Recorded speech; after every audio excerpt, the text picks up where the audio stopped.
दोस्तों, भारत दुनिया का सबसे युवा देश है। यहाँ 65% से ज्यादा लोग 35 साल से कम उम्र के हैं। हर साल लाखों छात्र स्कूल और कॉलेज से निकलते हैं। लेकिन सवाल यह है, पढ़ाई पूरी करने के बाद भी नौकरी क्यों नहीं मिलती? जीडीपी बढ़ रही है, बड़े बड़े उद्योग खुल रहे हैं, फिर भी बेरोजगारी बढ़ती जा रही है। आज हम जानेंगे भारत में बेरोजगारी की सच्चाई, इसके कारण, असर और समाधान। CMIE यानी centre for monitoring Indian economy के अनुसार 2025 में भारत में बेरोजगारी दर लगभग 7 से 8% है।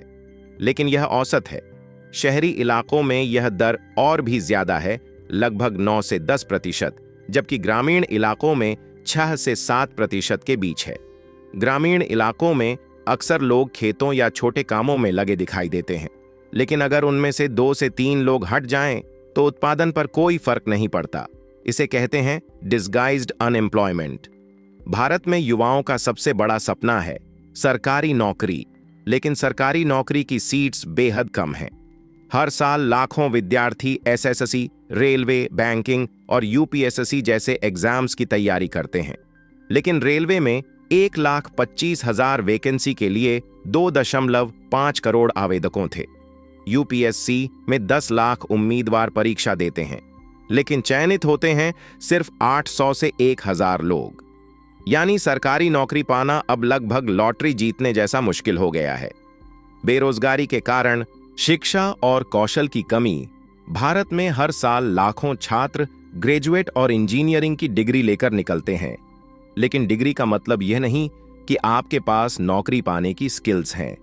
रिपोर्ट्स के अनुसार भारत के लगभग 60% इंजीनियर एम्प्लॉयबल नहीं हैं।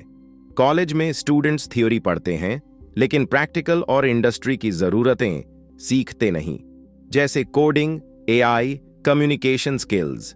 जनसंख्या दबाव। हर साल लगभग 1 करोड़ युवा जॉब मार्केट में आते हैं, लेकिन जॉब्स सिर्फ 30 से 40 लाख बनती हैं। इसका मतलब हर साल 60 से 70 लाख यूथ बेरोजगार बनते हैं। ऑटोमेशन और AI का प्रभाव। पहले जिन कामों के लिए इंसान चाहिए थे, अब वहां मशीन्स और AI आ गए हैं। कॉल सेंटर्स में चैटबॉट्स, फैक्ट्रीज में रोबोट्स, बैंकिंग में ऐप्स और ATMs ने इंसानी जॉब्स घटा दी हैं।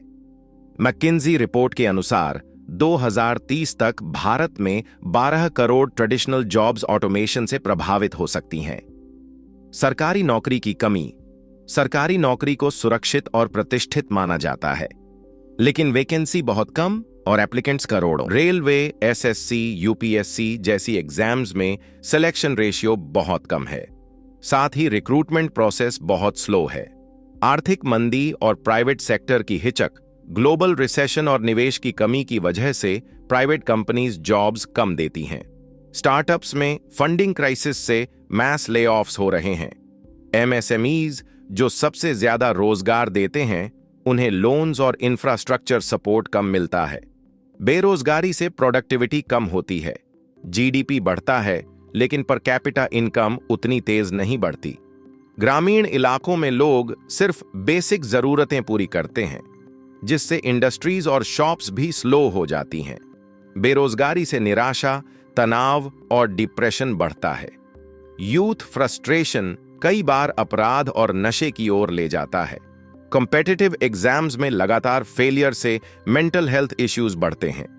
बेरोजगारी यूथ प्रोटेस्ट्स और आंदोलन को जन्म देती है।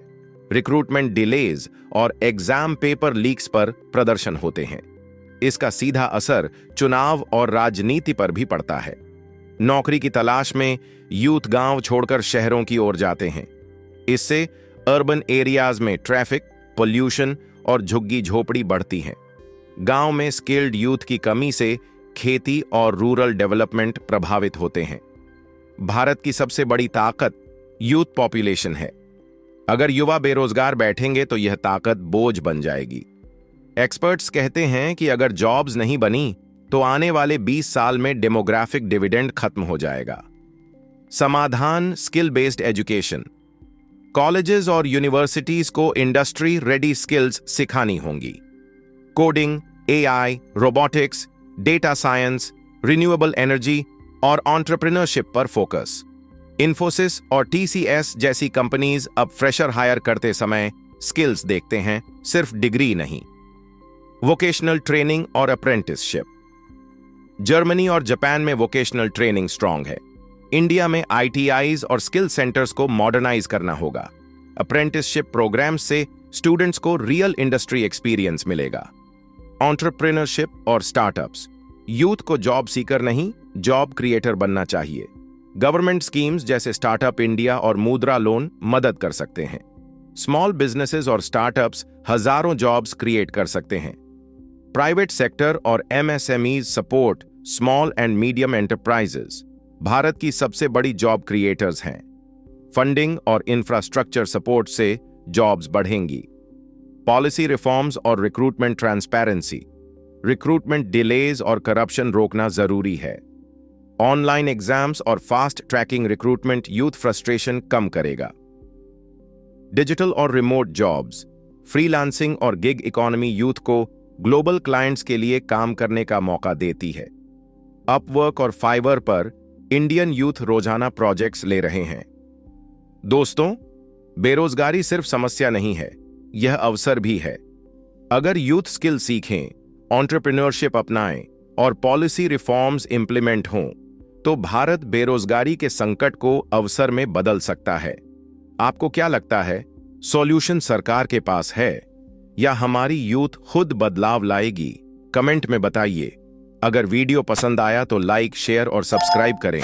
भविष्य की झलक को मिलते एक नई टॉपिक के साथ। तब तक के लिए अलविदा दोस्तों।